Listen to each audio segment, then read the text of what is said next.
అంటున్నా. నీకు నమ్మకం లేదు, వదిలేయాల మాకు. నమ్మకం లేనప్పుడు వెళ్ళమాకండి. ఇది రెచ్చగొట్టే వ్యాఖ్యలు కదా. ఆ భూమన కరుణాకర్ రెడ్డి కన్నా బుద్ధి జ్ఞానం ఉండాలి వద్దా?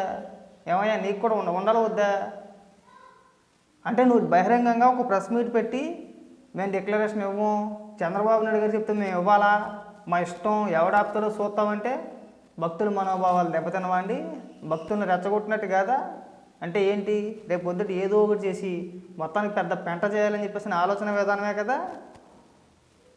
ఆ సైకోగాడన్నీ అలాంటి పనులే చేస్తూ ఉంటాడు జగన్మోహన్ రెడ్డి. అలా చేయడం మీరు పాటించేయడం, మళ్ళీ నిస్సిగ్గుగా మాట్లాడుతున్నారు. మేము డిక్లరేషన్ ఇవ్వండి, ఇవ్వకపోతే రామాకండి, వెళ్ళమాకండి, అలాగే మాట్లాడుతున్నారు కదా. ఇప్పుడు భక్తులు ఏమంటారండి, డిక్లరేషన్ ఒకటి ఎలా వస్తాడో మేము కూడా చూస్తామంటున్నారు.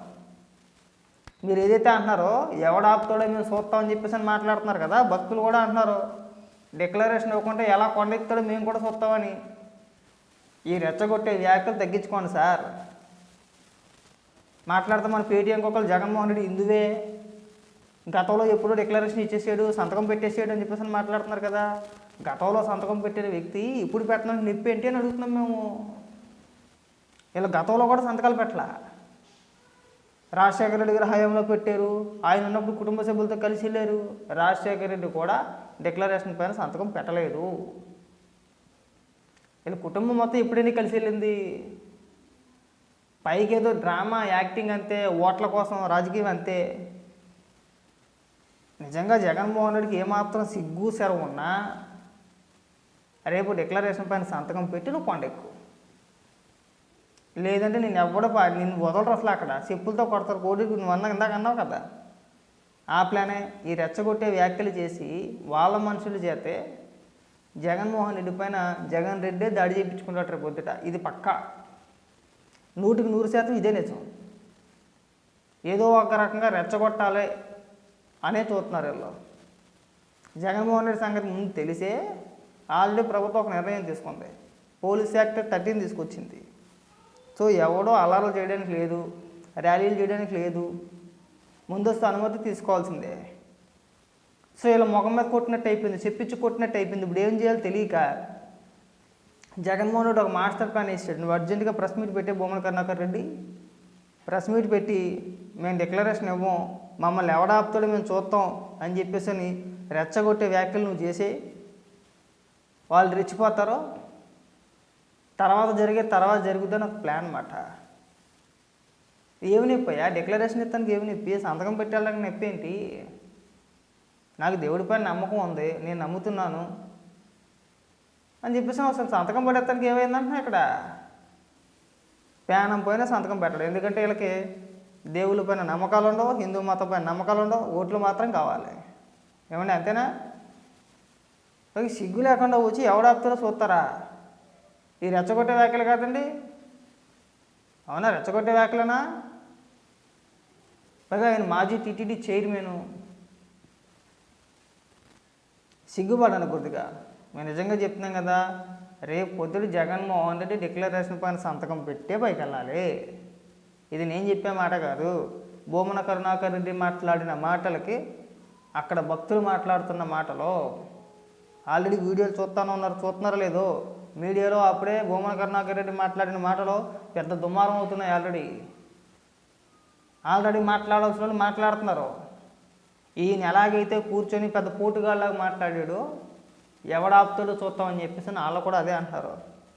వాడు సంతకం పెట్టకుండా పైకి ఎలా వస్తాడు, మేము కూడా చూస్తామని చెప్పేసి మాట్లాడుతున్నాం. సింపుల్గా అయిపోయిందండి. ఎలాంటి గొడవ లేకుండా వెళ్ళాలి అనుకుంటే ఎలాంటి గొడవ లేకుండా డిక్లరేషన్లో సంతకం పెట్టేసి నాకు నమ్మకం ఉంది దేవుడి పైన, నా పైన అన్యాయంగా నిందేశారు, నేను వెంకటేశ్వర స్వామిని నమ్ముతున్నానని చెప్పేసి అని ఒక సంతకం పెట్టేసి వెళ్ళి దర్శనం చేసుకుని వచ్చేసే దానికి ఎంత పెంట చేస్తున్నాడో కావాలని కాదు. మీరు ఆలోచించండి ఒకసారి, నేను చెప్పింది అబద్ధమైతే కనుక. కానీ నిజంగా ఎలాంటి గొడవ చేయాలనే ఉద్దేశం లేకపోతే, జగన్మోహన్ రెడ్డికి గొడవ చేసే ఉద్దేశం లేదనుకోండి, సింపుల్గా వెళ్ళి రూల్ ప్రకారం డిక్లరేషన్ పైన సంతకం పెట్టి సైలెంట్గా దర్శనం చేసుకొని మళ్ళీ తన దారిన తాను ఇంటికి వెళ్ళిపోవచ్చు. కానీ అలా వెళ్ళిపోతే కుదరదు కదా. అలా వెళ్ళదు. ఇది పెద్ద ప్రోగ్రాం చేస్తాడు, పెద్ద రచ్చ చేస్తాడు. మళ్ళీ పెంట పెంట చెయ్యాలా, నా పైన దాడి చేశారు అంటాడు. వీళ్ళ మీద వీళ్ళే దాడి చేయించుకుంటారు. అందుకే అసలు కొంచెం కూడా సిగ్గు లేకుండా, కొంచెం కూడా గౌరవం లేకుండా ఇలాంటి వ్యాఖ్యలు చేపిస్తున్నారు అనమాట.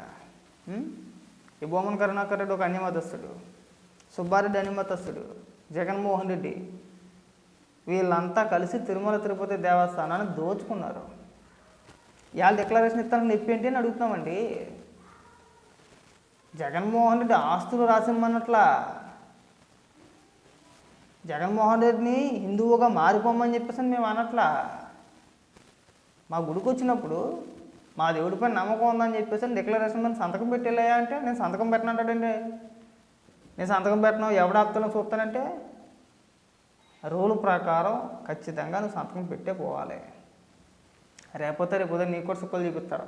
మేము రెచ్చగొట్టేస్తాం, అవతల పక్కలు ఏం చేయలేరులే, మన ఇష్టంలే, మన ముఖ్యమంత్రిగా ఉండగా ఆచారాలు పాటించుకుంటా, ఆచారాలు విలువలు పాటించుకుంటా మన ఇష్టానుసారంగా చేసేసాం కదా. వీళ్ళ నాన్నగారు అంతే, ఈయన అంతే.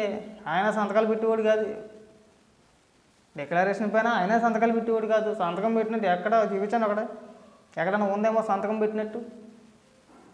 పైగా రెచ్చగొట్టే వ్యాఖ్యల అంటే ఏంటయ్యా, గొడవలకా? రాష్ట్ర ప్రజలు శాంతంగా ఉండకూడదు, రాష్ట్రంలో ఎప్పుడు ఎక్కడో ఒక మూల ఏదో ఒక అతిపెద్ద గొడవ జరగాలి, ప్రాణ నష్టం జరగాలి, కొట్లాడుకోవాలి, అదే కదా మీ ఉద్దేశం, అంతేనా? జగన్మోహన్ రెడ్డికి నిజంగా నీకు సిగ్గు సెరవు లేదు. నువ్వు వెళ్ళాలనుకున్న ఓడివి వెళ్ళి నిజంగా నీకు నమ్మకం ఉంటే దర్శనం చేసుకుని వచ్చేయచ్చు. నువ్వు ఇంత పెద్ద షో చేయవసరంలా. వీళ్ళు చేయాల్సిన పాపాలు చేసేసారండి, బయటపడిపోయారండి, దొరికేసారండి. ఇప్పుడు ఏంటంటే ఆ నింద నుంచి బయటపడడానికి, తప్పించుకోవడానికి ఏదో రకంగా అల్లాలు సృష్టించి గొడవలు పెట్టి కొట్టుకు సావాలి. ఇది జగన్మోహన్ రెడ్డి అవినీతి చేసేది, జగన్మోహన్ రెడ్డికి సంబంధించిన వ్యవహారం ఇది. దీన్ని తీసుకెళ్ళి రెండు మతాల మధ్యన చిచ్చుగా పెట్టే ప్రయత్నం చేస్తాడు, రెండు మతాల మధ్య చిచ్చు పెట్టే ప్రయత్నం చేస్తాడు, రెండు మతాల మధ్య గొడవగా చిత్రీకరిస్తాడు, హిందూ క్రిస్టియన్ల గొడవగా చిత్రీకరించే ప్రయత్నం జగన్మోహన్ రెడ్డి చేస్తాడు. చూడండి, ఇది కల్తీ మాట బాగా నోట్ చేసి పెట్టుకోండి. చివరికి జగన్మోహన్ రెడ్డి ఈ గొడవని, ఈ కల్తీ నెయ్యి స్కామ్ ఏదైతే ఉందో అది జగన్మోహన్ రెడ్డి, వైవి సుబ్బారెడ్డి, ధర్మారెడ్డి, కరుణాకర్ రెడ్డి కలిసి చేశారు అనే ఆరోపణలు వినపడుతున్నాయి. దీన్ని ఆ నలుగురు పైన వచ్చే ఆరోపణల్ని ఒక మతం పైకి తోసేసి హిందువులు క్రిస్టియన్లు అనే రేంజ్కి తీసుకెళ్తారు చూడండి జగన్మోహన్ రెడ్డి. ఖచ్చితంగా ఇది 100% జరుగుద్ది. ఆ ఆలోచన నుంచి వచ్చింది ఇవి. ఇందాక వైఎస్ఆర్సీపీ పార్టీ అఫీషియల్ పేజీలో ఒక ట్వీట్ వేశారు. తెలుగుదేశం నాయకులు, జనసేన నాయకులు, బీజేపీ నాయకులు జగన్మోహన్ రెడ్డిని చెప్పులతో కొట్టడానికి సిద్ధంగా ఉన్నారు, మనుషులను పురవాయించారు. జగన్మోహన్ రెడ్డిని చెప్పుతో కొడతారంట, జగన్మోహన్ రెడ్డి ముఖం మీద కోడిగుడ్లు వేస్తారంట, జగన్మోహన్ రెడ్డిని చెప్పుకి పందిపెంట పూసి కొడతారంట అని చెప్పేసి ఒక పోస్ట్ చేసుకున్నారు. దానికి అనుగుణంగా ఇందాక బొమ్మన కరుణాకర్ రెడ్డి ప్రెస్ మీట్ పెట్టి రెచ్చగొట్టే వ్యాఖ్యలు చేశాడు.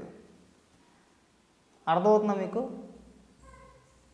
అంటే రెచ్చగొట్టే వ్యాఖ్యలు వీళ్ళే చేస్తారో, మనుషుల్ని వీళ్ళే పురమాయించుకుంటారో, కావాలని దాడి వీళ్ళే చేయించుకుంటారో, తీరా మోసం మా పైన దాడి చేశారు అనే ప్రచారం చేయించుకునేది కూడా వీళ్ళే. కొంచెమనే సిగ్గట్లేదండి మీ బతుకులు దేవుడు. ఇవ్వాల్సిన అవసరం లేదా? చంద్రబాబు నాయుడు గారు చెప్తే ఇవ్వరా? చంద్రబాబు నాయుడు గారు అడిగితే చెయ్యరా? ఎందుకు చేయరో చూస్తారు కదా మీరు. రేపు పొద్దుట మీరు వెళ్ళినప్పుడు డిక్లరేషన్ పైన మీరు ఎలా సంతకం చేయరో చూస్తారు కదండి. ప్రభుత్వానికి కూడా మా యొక్క విన్నపం ఏంటంటే, టీటీడీ అధికారులకు కూడా జగన్మోహన్ రెడ్డి డిక్లరేషన్ ఇవ్వకపోతే అలిపిరి నుంచి వెనక్కి పంపించేయండి. ఏమాత్రం కనికరం చేయించద్దు. ఇది హిందువుల మనోభావాలకు సంబంధించిన విషయం. ఇది మీరు చూసి చూడనట్టు పోతే పోయేలే దరిద్రుడు, ఒత్తడి ఒక పూట వెళ్తాడో పోతాడో అనేది కాకుండా ఖచ్చితంగా దేవుడి పైన నాకు నమ్మకం ఉందని డిక్లరేషన్ పైన సంతకం పెట్టిన తర్వాతే లోపలికి పంపించండి. లేదు నేను పెట్టను అన్నాడా, లేదు ఇది రూల్స్కి విరుద్ధంగా మీరు మాట్లాడుతున్నారు, రూల్స్ ఒప్పుకోవు, అన్ని మతస్థులు అలా వెళ్ళకూడదు అని చెప్పి వెనక్కి పంపించేయండి. డిక్లరేషన్ పైన సంతకం పెట్టకపోతే జగన్మోహన్ వెనక్కి పంపించేయండి, పంపించమాకండి. ఇప్పుడు మీరు జగన్మోహన్ రెడ్డి పైన జాలి చూపించో ఎందుకు లేదుతో అని చెప్పేసి పంపించారనుకో, రేపు పొద్దున అందరూ ఇదే తోవలోకి వస్తారు. జగన్మోహన్ రెడ్డిని వంక చూపిస్తారు రేపు అన్న రోజున. గతంలో జగన్మోహన్ రెడ్డి వెళ్ళాడు కదయ్యా, జగన్మోహన్ రెడ్డి మనిషి కదా, మేము మనుషులం కదా, ఆయనకో రూలు మాకో రూలా అని చెప్పి మాట్లాడతారు. ప్రతి ఒక్కరికి ఇది ఒక అలవాటు అయిపోతుంది. ఆచారాలు ఆచారాల్లాగా ఉండవండి, పాటించాల్సిందే ఖచ్చితంగా. పాటించను ఎవడు ఆపుతాడో చూస్తారంటే అంటే మీరు మమ్మల్ని కించపరుస్తున్నారా? కించపరిచినట్టే కదా ఇది. కొంచెమన్నా సిగ్గుపడండి. ఎంతకాలం మాట్లాడతారు అలాంటి మాటలు? ఈ రెచ్చగొట్టే వ్యాఖ్యలు, గొడవలకు దారితీసే మాటలు, ఎవడాపుతారో చూస్తాం, ఇలాంటి ఒళ్ళు కొవ్వొక్కి బలుపు మాటలు మాట్లాడితే సరదా తీరిపోతే ప్రతి ఒక్కడికి కూడా. మూసుకొని డిక్లరేషన్ పైన సంతకం పెట్టి లోపలికి వెళ్ళమనండి. లేదంటే నమ్మకం లేనప్పుడు అన్నీ మూసుకొని తాడేపల్లి కొంపలో పడుకోమనండి. జగన్మోహన్ రెడ్డిని ఎవడు బొట్టెట్టి పిలవాలా, నువ్వు రా దర్శనానికి అని చెప్పేసి అని. జగన్మోహన్ రెడ్డి అంతటి జగన్మోహన్ రెడ్డి తన పైన వచ్చిన ఆరోపణలని డైవర్ట్ చేయడానికి వస్తున్నాడు. ఎవడు పిలవలేదు కదా జగన్మోహన్ రెడ్డిని. మూసుకొని డిక్లరేషన్ పైన సంతకం పెట్టి వెళ్ళమనండి. మీరు అతి మాటలు అతి పేలాపన పేలొద్దు. వైసీపీ నాయకులు ముఖ్యంగా రెచ్చగొట్టే వ్యాఖ్యలు చేయొద్దండి. అది మనకు మంచిది కాదు, రాష్ట్రానికి కూడా మంచిది కాదు. మీరు బాగా గుర్తుపెట్టుకోవాలి. అది లేదు మేము ఇలాగే వాగుతాము, ఎవడొస్తానో చూస్తాము, ఎవడాపుతాడో చూస్తారంటే మిమ్మల్ని మించిన మొగోళ్ళు ఉంటారు. మీరే పెద్ద మొగోళ్ళే ఫీల్ అయిపోద్దండి. మనం అది మాటలు మాట్లాడేసి మనం పెద్ద మొగోళ్ళు అని చెప్పేసి అనుకోవద్దండి.